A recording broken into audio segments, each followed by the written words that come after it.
नाशिकमधून उत्तर महाराष्ट्रातल्या धुळ्यात जाऊया। धुळे महापालिका महापौर निवडीपूर्वीच महापौर आणि उपमहापौर शुभेच्छा फलक झळकलेत। महानगरपालिका प्रवेशद्वारावर हे शुभेच्छा फलक झळकलेत।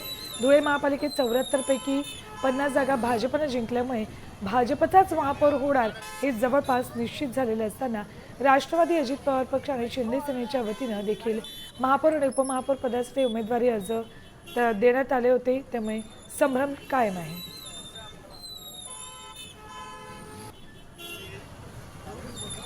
या संपूर्ण परिस्थितीचा आढावा घेतलाय आमचे प्रतिनिधी भूषण अहिरे यांनी।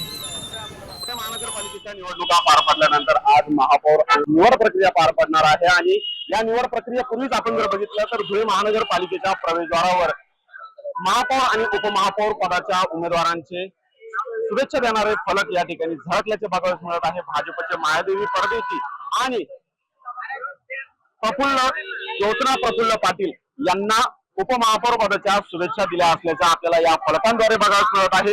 धुळे महानगरपालिकेमध्ये 74 पैकी 50 जागांवरती भाजपचे उमेदवार निवडून आलेले आहेत, तर दुसरीकडे जर बघितलं तर शिंदे सेना आणि राष्ट्रवादी काँग्रेसचे देखील उमेदवार या ठिकाणी निवडून आल्यामुळे त्यांच्याकडे देखील महापौर आणि उपमहापौर पदासाठी उमेदवार देण्यात आलेले आहेत। परंतु आता आज ही सर्व प्रक्रिया पार पडल्यानंतर कुणाचा नगर महापौर हा निवडला याचा रिझल्ट हा थोड्याच वेळात जाहीर होणार आहे।